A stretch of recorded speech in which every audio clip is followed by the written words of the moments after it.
సహోదరులందరికీ యేసుక్రీస్తు నామంలో వందనాలు. మనందరికీ తండ్రి అయిన దేవునికి స్తుతులు, స్తోత్రములు, కృతజ్ఞతాస్తుతులు చెల్లించుచున్నాను.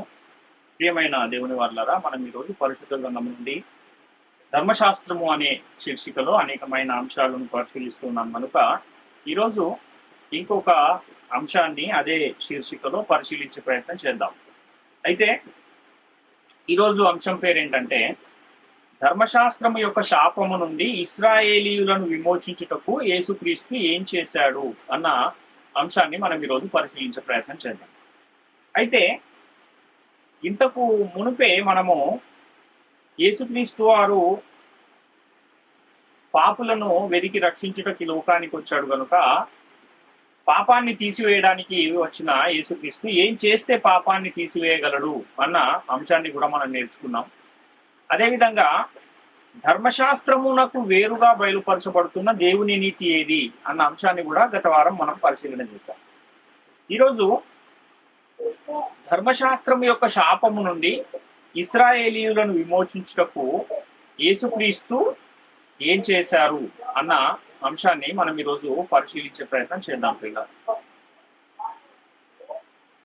కాబట్టి ఈ అంశంలో ఈరోజు రెండు విషయాలను మనం పరిశీలించే ప్రయత్నం చేద్దాం.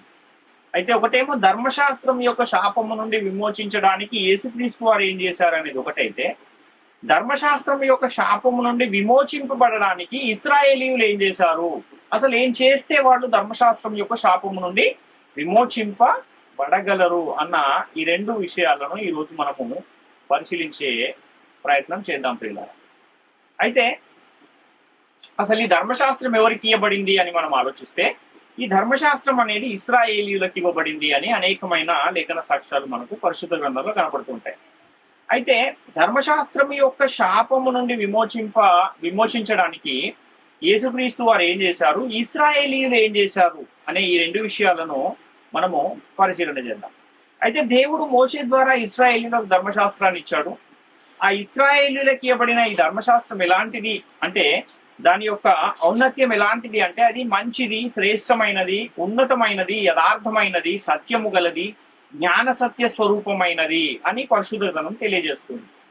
ఇంత మంచి ధర్మశాస్త్రం ఇశ్రాయేలీయులు పొందుకున్నా కూడా పొందుకున్న ఆ ధర్మశాస్త్రము ఎందుకు వారి పట్ల శాపంగా మారిపోయింది అన్న విషయాన్ని కూడా మనం ఆలోచించవలసిన అవసరం ఉంది.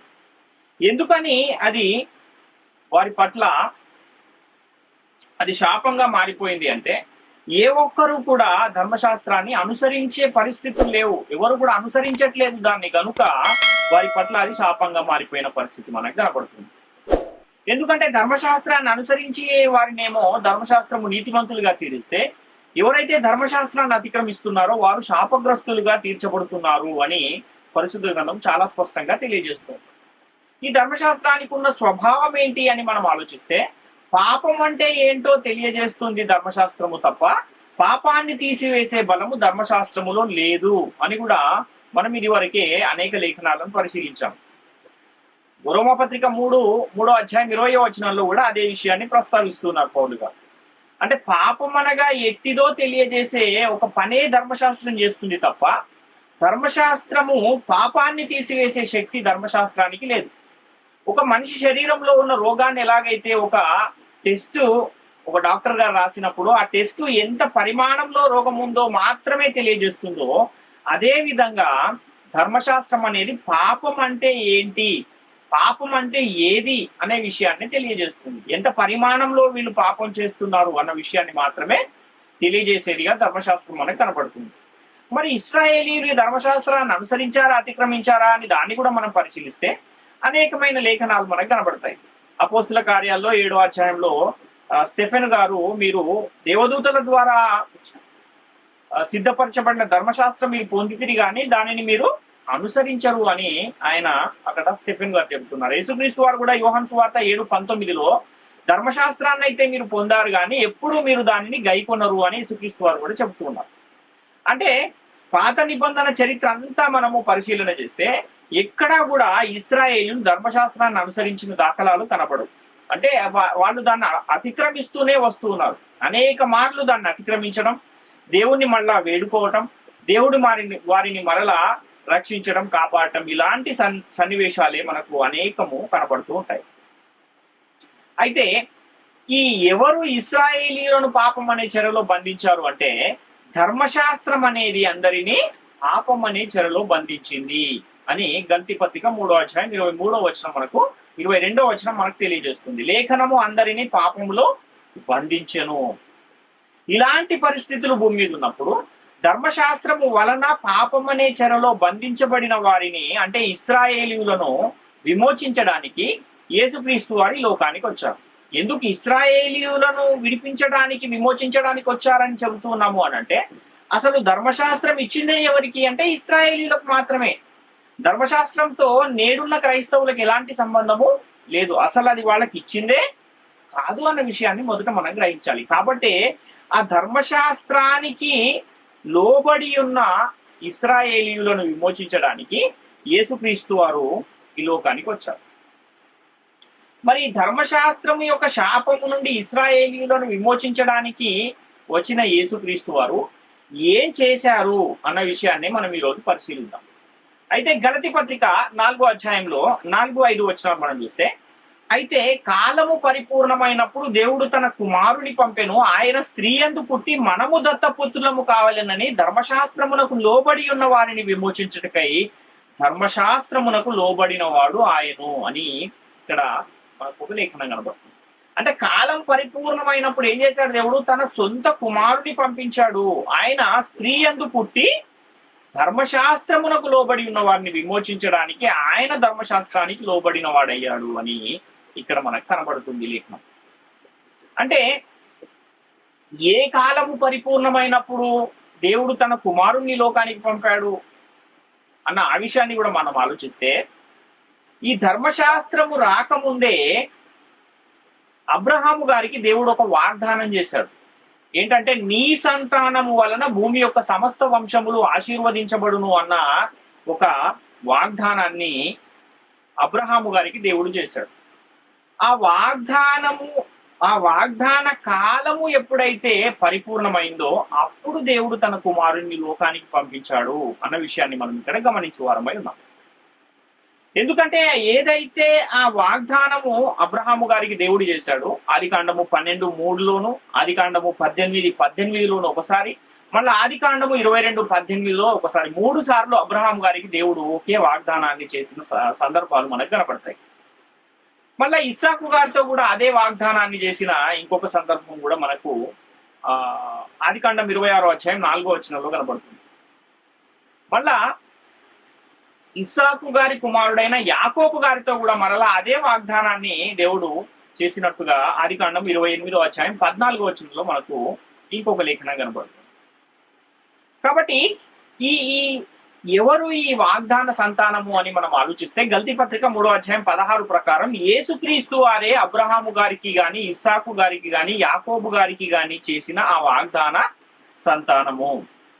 కాబట్టి ఆ వాగ్దాన సంతానమైన యేసుక్రీస్తు వారు ఎప్పుడు వచ్చారంటే, కాలము పరిపూర్ణమైనప్పుడు, వాగ్దాన కాలము పరిపూర్ణమైనప్పుడు దేవుడు తన కుమారుని లోకానికి పంపి ఆ ధర్మశాస్త్రం ఏదైతే అందరినీ పాపములో బంధిస్తూ ఉందో దాన్ని యేసుక్రీస్తు ద్వారా శిలువలో కొట్టివేయించిన సందర్భం మనకు కనబడుతుంది. కాబట్టి యేసుక్రీస్తు ప్రభువుల వారు ధర్మశాస్త్రానికి ఎందుకు లోబడిన వాడయ్యాడు అంటే, ధర్మశాస్త్రానికి లోబడిన వారిని విమోచించడానికి యేసుక్రీస్తు వారు ధర్మశాస్త్రానికి లోబడవలసి వచ్చింది. ఆ విషయాన్ని మనము అర్థం చేసుకోవాల్సిన అవసరం ఉంది. ఎవరైతే ధర్మశాస్త్రాన్ని సంపూర్ణంగా నెరవేరుస్తారో వారే ఆ ధర్మశాస్త్రాన్ని కొట్టివేయగలరు. కనుక పాపానికి బలమై ఉన్న ధర్మశాస్త్రాన్ని కొట్టివేయాలంటే, లేక తీసివేయాలంటే ధర్మశాస్త్రానికి లోబడి జీవించవలసిన అవసరం ఉంది. ఈ కారణాన్ని బట్టే యేసుక్రీస్తు వారు ధర్మశాస్త్రాన్ని అనుసరించి తన జీవితకాలం అంతా కూడా నడుచుకున్నారు. ధర్మశాస్త్రానికి లోబడి జీవించిన అనేక సందర్భాలు మనకు కనబడతాయి. కాబట్టి యేసుక్రీస్తు వారి లోకములో జీవించిన కాలంలో ధర్మశాస్త్రాన్ని ఏం చేశారంటే, సంపూర్ణంగా ధర్మశాస్త్రాన్ని నెరవేర్చారు. యోహాను సువార్త 17వ అధ్యాయము 4వ వచనంలో అక్కడ, నీవు నాకిచ్చిన పనిని సంపూర్ణముగా నెరవేర్చి తిని అని యేసుక్రీస్తు వారు అక్కడ తెలియజేస్తున్నారు. అంటే ఏదైతే ఒక వాగ్దానము అబ్రహాము గారికి చేయబడిందో ఆ వాగ్దానము అనేది నెరవేరాలి అనంటే కొంతకాలము మధ్యలో వారికి నియమించబడింది. నియమించబడిన ఆ కాలంలో వీళ్ళు ఏం చేస్తున్నారంటే విచ్చలవిడిగా ఎవరికి ఇష్టం వచ్చినట్టుగా వాళ్ళు నివసిస్తూ ఉన్న ఆ కాలంలో వీళ్ళను ఒక క్రమ పద్ధతిలో పెట్టడానికి, ఒక సరైన మార్గంలో నడిపించడానికే ఏం చేశాడు అనంటే ఆ వాగ్దానం ఇచ్చిన 430 సంవత్సరాల తర్వాత ఆ ఇశ్రాయేలీయులను ఒక క్రమ పద్ధతిలో నడిపించడానికి, వారిలో జరుగుతున్న అక్రమాలను నిరోధించడానికి, వాటికి ఒక అడ్డుకట్ట వేయడానికే ధర్మశాస్త్రాన్ని దేవుడు ఇశ్రాయేలీయులకు ఇచ్చాడు అన్న విషయాన్ని మనం గమనించాలి. గల్తీ పత్రిక 3వ అధ్యాయము 13-14 వచనాలు మనం చూస్తే, ఆత్మను గూర్చిన వాగ్దానము విశ్వాసము వలన మనకు లభించినట్లు అబ్రహాము పొందిన ఆశీర్వచనము క్రీస్తు యేసు ద్వారా అన్యజనులకు కలుగుటకై క్రీస్తు మన కోసము శాపమై మనలను ధర్మశాస్త్రము యొక్క శాపము నుండి విమోచించను. ఇందును గూర్చి మ్రాను మీద వ్రేలాడిన ప్రతి వాడును శాపగ్రస్తుడు అని వ్రాయబడి ఉన్నది అంటున్నారు. అసలు ఎందుకు యేసుక్రీస్తు వారు మ్రాను మీద వ్రేలాడవలసి వచ్చింది అనంటే మన పాపములను తీసివేయడానికి, మన పాపముల నుండి మనలను రక్షించడానికి యేసుక్రీస్తు వారు మ్రానున వ్రేలాడవలసిన అవసరం వచ్చింది. ఆత్మను గూర్చిన వాగ్దానము మనకు లభించడానికి ఆయన శాపగ్రస్తుడుగా మారవలసి వచ్చింది అని ఇక్కడ పౌలు గారు గలతీయులకు పత్రిక రాస్తూ చెబుతున్న సందర్భం మనకు కనబడుతుంది. కాబట్టి ఆత్మను గూర్చిన వాగ్దానము మనకు అంటే అన్యజనులకు లభించాలి అనంటే యేసుక్రీస్తు ఏం చేశాడు? మన కోసము శాపమై ధర్మశాస్త్రం యొక్క శాపం నుండి మనల్ని విమోచించాడు. అసలు ఆత్మను గురించిన వాగ్దానం అంటే ఏంటి అన్న విషయం కూడా కొంతమంది గ్రహించలేని పరిస్థితులు నేటి కాలంలో కనబడుతున్నాయి. చాలా మంది ఏమనుకుంటున్నారంటే ఆత్మను గూర్చిన వాగ్దానం అంటే కృపావరాలకు సంబంధించిన వాగ్దానము అనుకుంటున్నారు. కానీ ఈ ఆత్మను గూర్చిన వాగ్దానం అంటే కృపావరాలను గూర్చింది కాదు. అబ్రహాముకు దేవుడు ఏ వాగ్దానం అయితే చేశాడో ఆ వాగ్దానమే ఆత్మను గూర్చిన వాగ్దానం. ఏంటది అంటే నీ సంతానం వలన భూమి యొక్క సమస్త వంశంలో ఆశీర్వదించబడును అనే వాగ్దానమే ఆత్మను గూర్చిన వాగ్దానం. ఈ వాగ్దానము అబ్రహాము గారికి దేవుడు చేసే సమయానికే ఈ లోకంలో ఉన్నవారు ఎలా ఉన్నారంటే దేవుని ఆజ్ఞలను అతిక్రమించి అపరాధముల చేత పాపముల చేత చనిపోయిన స్థితిలో ఉన్నారు. అలా చనిపోయిన స్థితిలో ఉన్న ఆత్మలను మరలా బ్రతికింపజేయడానికే దేవుడు అబ్రహాము గారికి ఆత్మను గూర్చిన వాగ్దానం చేశాడు. అబ్రహాముతో దేవుడు చేసిన ఈ ఆత్మను గూర్చిన వాగ్దానానికి మనం ఎలా వారసులం అవుతాము అని మనం ఆలోచన చేస్తే యేసుక్రీస్తు ఆ వాగ్దానము మనకు లభించాలనే ధర్మశాస్త్రం యొక్క శాపము నుండి ఆ ఇశ్రాయేలీయులను మనలను అంటే ఇశ్రాయేలీయులను గురించి మాట్లాడుతున్నాడు. ఆ ఇశ్రాయేలీయులను ఆ శాపము నుండి విమోచించడానికి ఆయన ధర్మశాస్త్రానికి లోబడి ఉన్న వారిని విమోచించాడు అన్న విషయాన్ని మనం ఇక్కడ గమనించవలసిన అవసరం ఉంది. మొదటి పేతురు పత్రిక 2వ అధ్యాయం 24వ వచనాన్ని మనం చూస్తే, పేతురు రాసిన మొదటి పత్రిక 2వ అధ్యాయం 24వ వచనం, మనము పాపముల విషయమై చనిపోయి నీతి విషయమై జీవించినట్లు ఆయన తానే మన శరీరమందు మన పాపములను మ్రాను మీద మోసుకొనెను, ఆయన పొందిన గాయముల చేత మీరు స్వస్థత నొందితిరి అంటున్నాడు. అంటే మన పాపముల కొరకై యేసుక్రీస్తు మ్రాను మీద మన పాపములను మోసుకున్నాడు. తన శరీరమందు మన పాపములను మోసుకున్నాడు. సిలువలో ఏదైతే మనకు రుణముగాను మనకు విరోధముగాను ఉన్న ఆ పత్రమును ఏం చేశాడంటే మేకులతో సిలువకు కొట్టి మనలను విమోచించి దేవుని రాజ్య నివాసులుగా మనల్ని యేసుక్రీస్తు వారు చేశారు. కాబట్టి ఇశ్రాయేలీయులే ధర్మశాస్త్రం వలన నీతిమంతులుగా తీర్చబడలేని పరిస్థితులు ఉన్నాయి కనుక యేసుక్రీస్తు వారు ధర్మశాస్త్రాన్ని కొట్టివేస్తే ఇంకా నాకు ధర్మశాస్త్రం అమల్లో ఉందనే వారు నేటి కాలంలో క్రైస్తవులలో కూడా చాలా మంది ఉన్నారు. ఒకసారి మిమ్మల్ని మీరు పరిశీలన చేసుకోండి. ఎందుకంటే అసలు ధర్మశాస్త్రంతో మనకి ఎలాంటి సంబంధం లేదు. అసలు అది మనకి ఇవ్వబడిందే కాదు. అది ఇశ్రాయేలీయులకు మాత్రమే ఇవ్వబడిన ఒక చట్టము. అది కూడా వాళ్ళకి ఎందుకు ఇచ్చాడంటే వాగ్దాన సంతానమైన యేసుక్రీస్తు యుద్ధకు వారిని నడిపించడానికి అది వారికి బాల శిక్షకుడిగా పనిచేసింది. ఛాయారూపముగా వారికి పనిచేసింది తప్ప అది మనకు సంబంధించింది కాదు అన్న విషయాన్ని మనం గమనించవలసిన వారమై ఉన్నాం. కాబట్టి యేసుక్రీస్తు ప్రభువుల వారు ఇశ్రాయేలీయులను ధర్మశాస్త్రం యొక్క శాపము నుండి విమోచించడానికి ఆయన ధర్మశాస్త్రాన్ని అనుసరించి జీవించారు, ధర్మశాస్త్రానికి లోబడి జీవించారు. మన కోసము ఆయన శాపగ్రస్తుడుగా మారవలసి వచ్చింది అన్న విషయాన్ని బైబిల్ గ్రంథము చాలా స్పష్టంగా తేటగా తెలియజేస్తుంది. ఇప్పుడు ఇశ్రాయేలీయులు ధర్మశాస్త్రం యొక్క శాపము నుండి విమోచించడానికి మరి యేసుక్రీస్తు వారేమో ధర్మశాస్త్రానికి లోబడి జీవించి ధర్మశాస్త్రాన్ని శిలువలో కొట్టివేశారు. మరి ఇశ్రాయేలీయులు ఏం చేయాలి? తాము ధర్మశాస్త్రం యొక్క శాపము నుండి విమోచింపబడాలంటే వాళ్ళు ఏం చేయాలి అన్న ఆ విషయాన్ని కూడా మనం పరిశీలన చేద్దాం. అంటే ధర్మశాస్త్రము ఇశ్రాయేలీయులకు మోషే ద్వారా దేవుడిచ్చాడు. దేవుని చేత ధర్మశాస్త్రాన్ని పొందుకున్న ఇశ్రాయేలీయులు ఆ ధర్మశాస్త్రాన్ని అనుసరించలేకపోవటం వలన శాపగ్రస్తులుగా మారుతూ శాపగ్రస్తులు అనే తీర్పు పొందుతూ ఉన్నారు. అలాంటి ధర్మశాస్త్రాన్ని యేసుక్రీస్తు వారు ఏం చేశారు? సంపూర్ణముగా దాన్ని నెరవేర్చి శిలువలో దాన్ని కొట్టివేసిన సందర్భాలు మనకు అనేకంగా కనబడతాయి. ఎఫెసీ పత్రిక 2వ అధ్యాయము 14వ వచనము, కొలసీ పత్రిక 2వ అధ్యాయం 13 నుంచి 15 వచనాలు, రోమా పత్రిక 10వ అధ్యాయం 4వ వచనము, 2వ కొరింథీ పత్రిక 3వ అధ్యాయం 14వ వచనము, ఇంకా అనేకమైన లేఖనాలు ధర్మశాస్త్రము క్రీస్తునందు కొట్టివేయబడింది అని తెలియజేస్తూ ఉన్నాయి.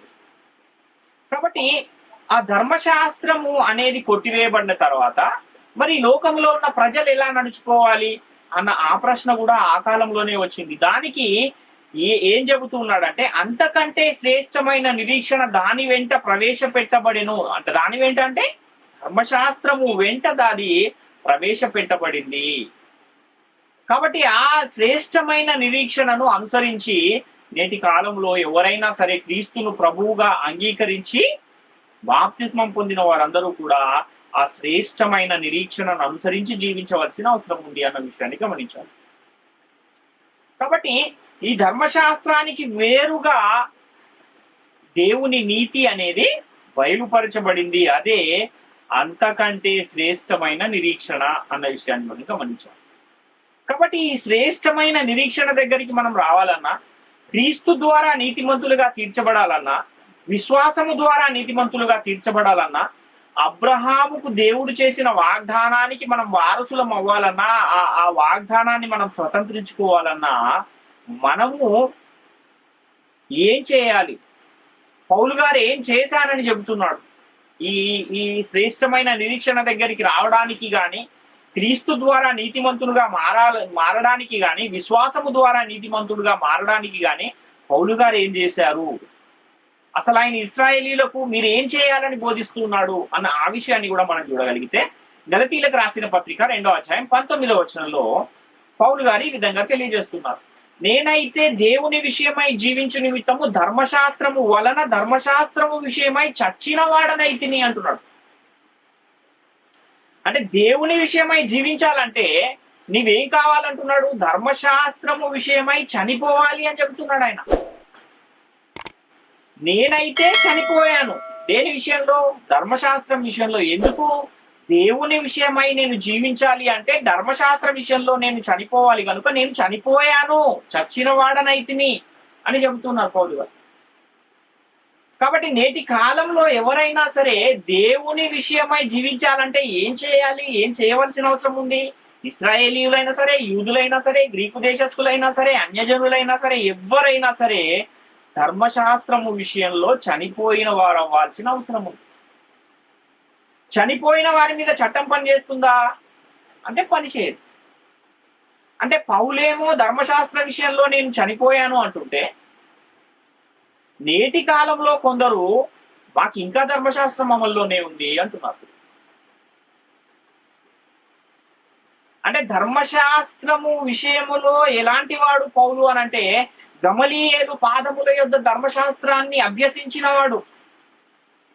ధర్మశాస్త్రం విషయంలో ఎంత కఠినంగా ఆయన ఉన్నాడు అనంటే, ఆ కాలంలో క్రీస్తు చేత పట్టబడక మునుపు ఎవరైతే ప్రభు అయిన యేసుక్రీస్తు నామమున ప్రార్థన చేస్తున్నారు అని ఆయన చెవిన పడగానే వారిని చంపడానికి ప్రధాన యాజకుల యొద్ద పత్రికలు తీసుకుని మరి వాళ్ళను చంపేయడానికి దమస్కుకు ప్రయాణమైన పౌలు గారు అంతటి కఠినుడుగా ఆయన ఎప్పుడున్నాడంటే క్రీస్తు లోనికి రాకముందు ఆయన జీవితం ఉంది. అంత నిష్టగా ధర్మశాస్త్రాన్ని పాటిస్తున్న పౌలు గారే ఏమంటున్నారంటే ధర్మశాస్త్ర విషయంలో నేను చచ్చిన వాడనైతిని అని ఆయన తెలియజేస్తున్నారు. మరి ఆయనే ధర్మశాస్త్ర విషయంలో చనిపోతే ధర్మశాస్త్రంతో ఎలాంటి సంబంధము లేని మనము ఇంకా నాకు ధర్మశాస్త్రం అమల్లో ఉందనడము అది ఎంతవరకు సరైనది అని ఒకసారి మిమ్మల్ని మీరే పరిశీలన చేసుకోవాల్సిన అవసరం ఉంది. అంటే ఇశ్రాయేలీయులకు దేవుడు ధర్మశాస్త్రాన్ని ఇస్తే క్రైస్తవులకు ఏమిచ్చాడు అంటే యేసుక్రీస్తు ద్వారా క్రైస్తవులకు కృపయు సత్యము అనేది అనుగ్రహించబడింది. యోహాను సువార్త 1:17 ప్రకారం మోషే ద్వారా ధర్మశాస్త్రమును, యేసుక్రీస్తు ద్వారా కృపయు సత్యమును అనుగ్రహించబడెను అని అక్కడ మనం చూస్తాం. కాబట్టి ఈ కృపయు సత్యము ఎలాంటిది అని అంటే అది ధర్మశాస్త్రము కంటే శ్రేష్టమైన నిరీక్షణ అన్న విషయాన్ని హెబ్రీ పత్రిక 7:19 తెలియజేస్తుంది. అంతకంటే శ్రేష్టమైన నిరీక్షణ దాని వెంట ప్రవేశపెట్టబడెను, దాని ద్వారా మనము దేవుని యొద్దకు చేరుతున్నాము అంటున్నాడు పౌలు. కాబట్టి క్రైస్తవులమైన మనము నేటి కాలంలో కృపా సత్యమును అనుసరించవలసిన వారమై ఉన్నాం, క్రొత్త నిబంధనను అనుసరించవలసిన వారమై ఉన్నాం. అంటే దేవుడు తన కుమారుడైన యేసుక్రీస్తును పంపించి ధర్మశాస్త్రాన్ని కొట్టివేయించి అంతకంటే శ్రేష్టమైన నిరీక్షణను దాని వెంట ప్రవేశపెడితే అది యేసుక్రీస్తు నందలి విశ్వాసం మూలమైనదైన దేవుని నీతి. దాని ద్వారానే మనము దేవుని యొద్దకు చేరగలుగుతున్నాము అని పరిశుద్ధ గ్రంథము చాలా స్పష్టంగా తెలియజేస్తుంది. అలాంటి పరిస్థితులు ఉన్నాయనేమో పౌలు గారు చెబుతూ ఉంటే పరిశుద్ధాత్మ ప్రేరణతో మేము ధర్మశాస్త్రాన్ని కూడా అనుసరిస్తాము, ఎందుకంటే అది మా పరిశుద్ధ గ్రంథంలో బైబిల్ గ్రంథంలో ఉంది అని చాలా మంది నేటి కాలంలో మాట్లాడుతున్నారు. దానికి పరిశుద్ధ గ్రంథం ఒప్పుకుంటుందా అంటే ఒప్పుకునే పరిస్థితులు లేవు. ధర్మశాస్త్ర విషయంలో నేను చనిపోయిన వాడను అంటున్నాడు ఆయన. అంత నిష్ట, ధర్మశాస్త్రమందు నిష్ట కలిగిన ఆయనే ధర్మశాస్త్ర విషయంలో చనిపోతే అలాంటి ధర్మశాస్త్రము మనకు అవసరమా అంటే అవసరం లేదు. ఎందుకంటే ధర్మశాస్త్ర సంబంధమైన క్రియల మూలముగా ఏ శరీరియు దేవుని ఎదుట నీతిమంతుడుగా తీర్చబడడు అని పరిశుద్ధ గ్రంథం తేల్చేసింది ఆల్రెడీ. రోమపత్రిక 7:5-6 కూడా మనం చూస్తే ఏలయనగా మనము శరీర సంబంధులమై ఉండినప్పుడు మరణార్థమైన ఫలమును ఫలించుటకై ధర్మశాస్త్రము వలననైన పాపేచ్ఛలు మన అవయవములలో కార్యసాధకములై ఉండెనో, ఇప్పుడైతే దేని చేత నిర్బంధించబడితమో దాని విషయమై చనిపోయిన వారమై ధర్మశాస్త్రము నుండి విడుదల పొందితిమి. కనుక మనము అక్షరానుసారమైన ప్రాచీన స్థితి గలవారము కాక ఆత్మానుసారమైన నవీన స్థితి గలవారమై సేవ చేయుచున్నాము అంటున్నాడు పౌలు. అంటే ధర్మశాస్త్రము వలననైన పాపేచ్ఛలు మన అవయవములలో కార్యసాధకములై ఉండెను. ఎప్పుడు ధర్మశాస్త్రం అమల్లో ఉన్న కాలంలో జరిగిన సంగతిని చెబుతున్నాడు ఆయన. ఆ ధర్మశాస్త్రం అమల్లో ఉన్నప్పుడు దేని చేతనైతే నిర్బంధించబడ్డామో దాని విషయమై చనిపోయిన వారమై ధర్మశాస్త్రము నుండి విడుదల పొందితిమి. ఎప్పుడు? యేసుక్రీస్తు వారు ధర్మశాస్త్రాన్ని శిలువలో కొట్టివేసిన తర్వాత. కాబట్టి కొట్టివేయక ముందేమో పాపేచ్ఛలు, ధర్మశాస్త్రము వలనైన పాపేచ్ఛలు వారి అవయవములలో కార్యసాధకములై ఉన్నాయి అని చెప్తున్నాడు. ధర్మశాస్త్రం కొట్టివేయబడిపోయిన తర్వాత ధర్మశాస్త్ర విషయమై చనిపోయిన వారమై ధర్మశాస్త్రము నుండి విడుదల పొందితిమి. కనుక ఇప్పుడు ఆత్మానుసారమైన ప్రాచీన స్థితి గలవారము కాక శరీరానుసారమైన అక్షరానుసారమైన ప్రాచీన స్థితి గలవారము కాక ఆత్మానుసారమైన నవీన స్థితి గలవారమై సేవ చేయుచున్నాము అంటారు. కాబట్టి ధర్మశాస్త్రము విషయంలో చనిపోయిన వారమై ధర్మశాస్త్రము నుండి విడుదల పొందాము అని ఆయన చెబుతున్నాడు. అంటే ఆ ధర్మశాస్త్రం అనేది ధర్మశాస్త్రంతో ఇక పని లేదు అని ఆయన చెబుతున్నాడు. లేఖనం అందరినీ పాపములో బంధించను అని మనకు గలతీ పత్రిక 3:22 తెలియజేస్తూ ఉంది. అంటే ధర్మశాస్త్రం అనేది ఏం చేస్తుంది? ఆజ్ఞను అతిక్రమించిన వారిని పాపంలో బంధిస్తుంది. ధర్మశాస్త్రము పాపములో బంధిస్తుంది. అదేవిధంగా ధర్మశాస్త్రం ఎవరిని కూడా నీతిమంతులుగా చేయట్లేదు. ధర్మశాస్త్రం పాపం అంటే ఏంటో మాత్రమే తెలియజేస్తుంది, కానీ పాపాన్ని తీసివేసే బలము ధర్మశాస్త్రంలో లేదు కనుక యేసుక్రీస్తు వారు ధర్మశాస్త్రాన్ని శిలువలో కొట్టివేశారు అన్న విషయాన్ని మనం గమనించాలి. కానీ ఇప్పుడు ఎలాంటి పరిస్థితుల్లో చాలా మంది ఉన్నారు అంటే, ఇప్పుడైతే దేని చేత నిర్బంధించబడితేమో దాని విషయంలో, అంటే ధర్మశాస్త్ర విషయంలో చనిపోయాము అని పౌలు గారు చెబుతూ ఉంటే ఇంకా మాకు ధర్మశాస్త్రం అమల్లోనే ఉందని చెప్పేవాళ్ళు కూడా చాలా మంది కనబడుతున్నారు.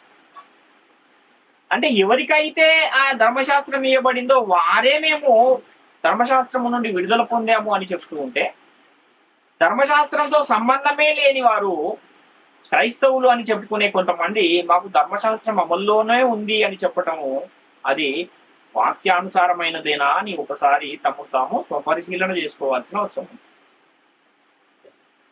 మృతులలో నుండి లేపబడిన వేరొకని చేరాలంటే ఏం చేయాలి అంటే ధర్మశాస్త్ర విషయంలో చనిపోయిన వారై ఉండాలి.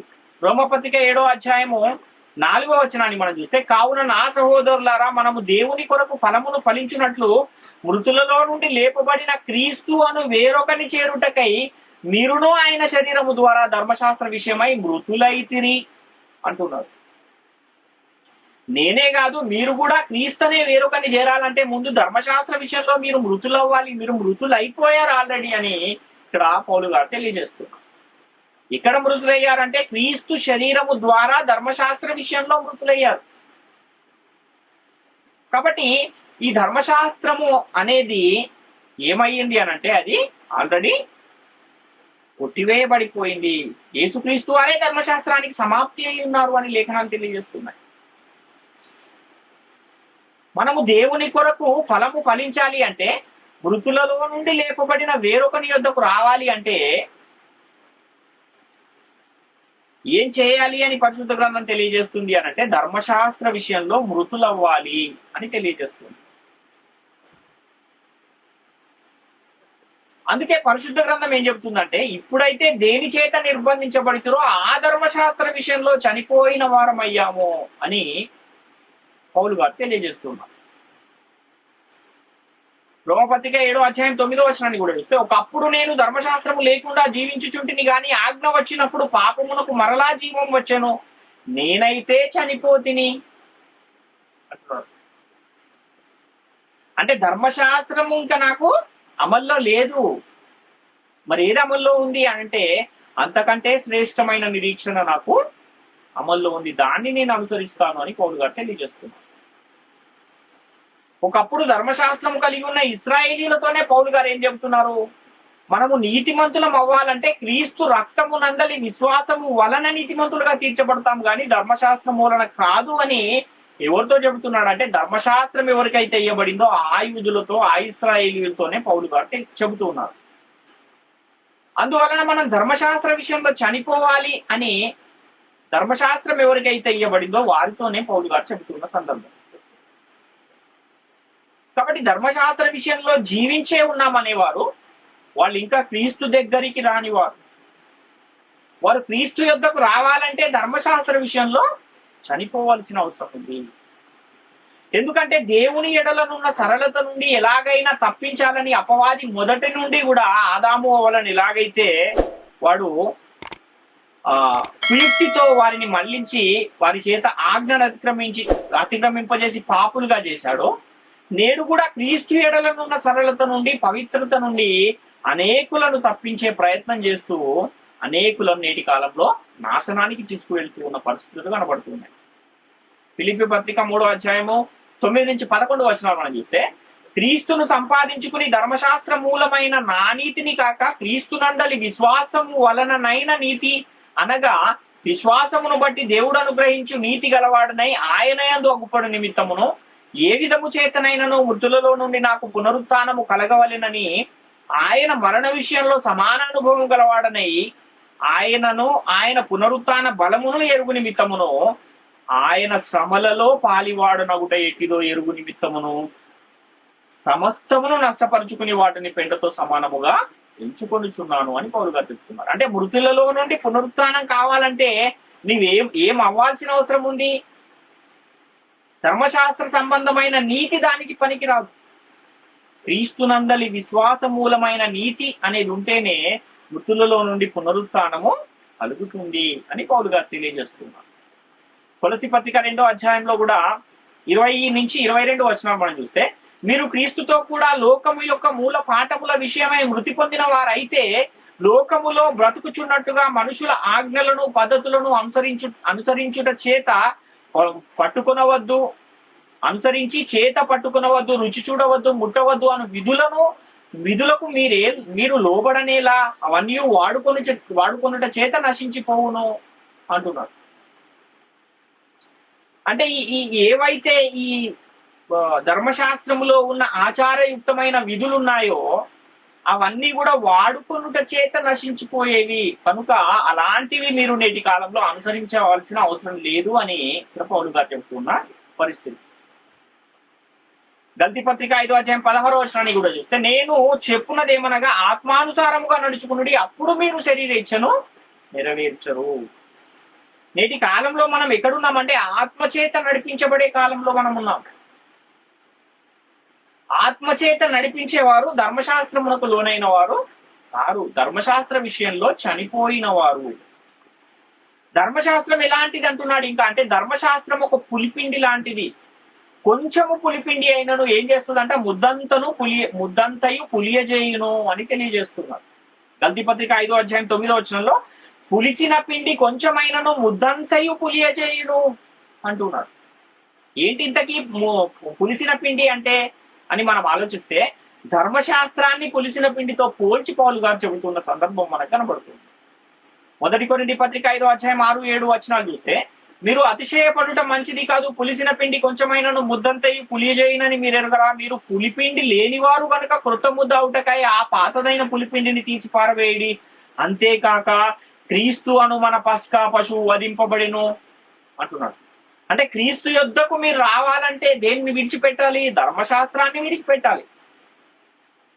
ధర్మశాస్త్రం విషయంలో చనిపోయిన వారైతేనే క్రీస్తు అనే వేరొకని చేరుటకు మీకు వీలు కలుగుతుంది. కనుక క్రీస్తు అను మన పస్కా పశువు వధింపబడింది కనుక ఏం చేయాలి? పాతదైన పులిపిండిని తీసి పారవేయాలి అంటున్నాడు. ఏంటి పాతదైన పులిపిండి అంటే? ధర్మశాస్త్రం. కాబట్టి పులిసిన పిండి అనే ధర్మశాస్త్రాన్ని మీరు అనుసరించకండి, అంతకంటే శ్రేష్టమైన నిరీక్షణ దాని వెంట ప్రవేశపెట్టబడింది. ఆ శ్రేష్టమైన క్రొత్త నిబంధనను అనుసరించాలి, అది మనలను దేవుని యొద్దకు చేరుస్తుంది అని పరిశుద్ధ గ్రంథం తెలియజేస్తుంది. గల్తీ పత్రిక 5వ అధ్యాయం 1వ వచనాన్ని కూడా మనం చూస్తే, ఈ స్వాతంత్ర్యం అనుగ్రహించి క్రీస్తు మనలను స్వతంత్రులుగా చేసి ఉన్నాడు కాబట్టి మీరు స్థిరముగా నిలిచి మరలా దాస్యమను కాడి క్రింద చిక్కుకొనకుడి అంటున్నాడు. అంటే స్వతంత్రము అనేది ధర్మశాస్త్రము వలన స్వతంత్రం పొందిన తర్వాత మరలా అదే కాడి కిందకు, దాస్యం అనే కాడి కిందకు వెళ్ళవద్దు అని చెబుతూ ఉన్నాడు. అంటే క్రీస్తు ఏం చేశాడు అంటే మనలను దాస్యము అనే కాడి నుండి విడుదల చేశాడు, ధర్మశాస్త్రము నుండి మనల్ని విడిపించాడు, విడుదల పొంది ఉన్నాం, మరలా దాని కిందికి మీరు వెళ్ళకండి అని చెబుతున్నాడు. గల్తీ పత్రిక 4వ అధ్యాయంలో 8 నుంచి 11 వచనాలు మనం చూస్తే, ఆ కాలమందైతే మీరు దేవుని ఎరగని వారునై నిజమునకు దేవుళ్ళు కాని వారికి దాసులై ఉంటిరి గాని, ఇప్పుడు మీరు దేవునిని ఎరిగిన వారును మరి విశేషముగా దేవుని చేత ఎరగబడిన వారునై ఉన్నారు కనుక బలహీనమైనవియు నిష్ప్రయోజనమైనవియు అయిన మూల పాఠముల తట్టు మరలా తిరగనేలా, మునపటి వలె మరలా వాటికి దాసులై ఉండగోరనేలా మీరు దినములను, మాసములను, ఉత్సవ కాలములను, సంవత్సరములను ఆచరించుచున్నారు.